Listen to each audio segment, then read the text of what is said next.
So I decided I wanted to put a video on what you may be getting into when you move into an HOA community. Okay, I'll talk about some of the good stuff first. So the good stuff is that typical areas are going to be clean, they're going to be tidy, the lawns are going to be mowed, the plants typically are planted and maintained. They trim the trees and the bushes and all that good stuff, repaint the lines and govern the rules, if you will. So if you're not into trashy looking neighborhoods or neighbors that have 17 cars parked in their driveway, an HOA is a good place. If you don't want to do yard work or maintain, anything outside the house, HOAs are typically a good place to go. Okay, so now on to some of the negatives of living in a HOA. You'll have one thing that has gotten to me quite a bit in HOA, probably my biggest pet peeve, is the neighbors can be very annoying, like peeping Toms. They're always looking at everybody around them. And to give you an example, they'll call the police and the police will come to your house because this neighbor called and said something like you don't have a pet license for your animal. And I've had that happen to me. I've had the police come knock on my door saying, we have reports you have a animal in the house. We just want to check and make sure it's registered and you'll be all set. So obviously someone had a problem with the type of dog I had, and that's why that happened. Dishes, satellite dishes here. You can have them, but you have to pay for it and you have to go through an approval process. So you have to go to the HOA management company and apply for the dish to be approved. And if you get approved, you can have it installed, and there's some kind of fee you have to put down. I think that covers some kind of repair cost for if the dish ever comes down to repair the holes. That's another thing. Dealing with the management company is not all that great. They can be slow. They can be really hard to get a hold of. I've experienced both. I've also experienced getting a hold of them right away. But I would say on my experience, getting a hold of them has been the most difficult part.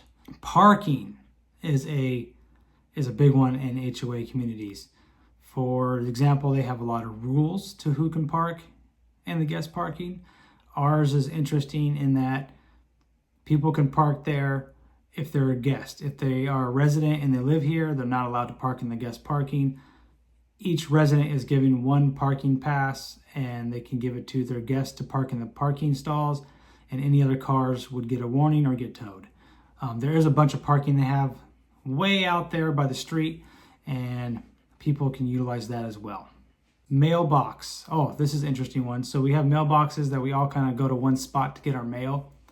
And a lot of people in the HOA park right in the middle of the road to get their mail, either on their way out of the development or on the way into the development. It bugs me because they can park off to the side or park in the guest parking for 1 minute. It wouldn't be a big deal. And then, get their mail, but they park right in the middle of the road, so people have to go around them, and it causes issues. Today, I just saw the mailbox person there. They're parked in front of it, which totally makes sense. And there's a car that came in the neighborhood, parked right behind the mailbox truck, and just sat there waiting for the mailman to put the mail in the mailboxes, which, that could take them an hour because there's a lot of mailboxes. Just things like that are kind of weird. We have a pond in our HOA, and there's birds that come in, like geeses and ducks, frogs, and you'll see their poop hanging around. It's really gross. And the reason I bring that up is because if you have pets, and our dog park, one of them is actually right next to this pond where all these geeses and ducks poop. So my dog, which, he's probably not the smartest when it comes to what he should eat, but he likes to chew and eat the poop. So just HOA's not cleaning that up. They're not getting rid of the birds, so that's kind of a problem. The landscapers, okay, whole different conversation.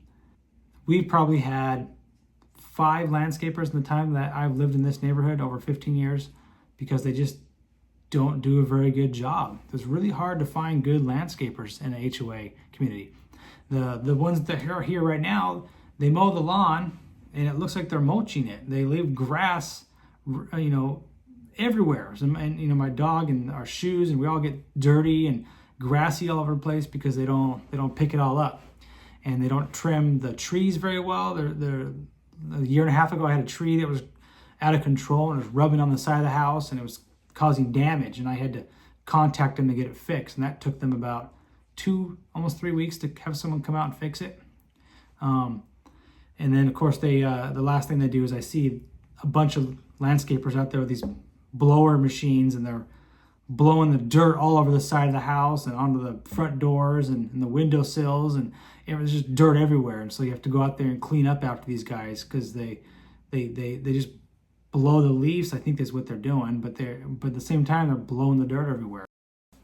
Okay, so the bad, in summary, is everything has to go through approval pretty much if it has anything to do with modifying or adding to the property.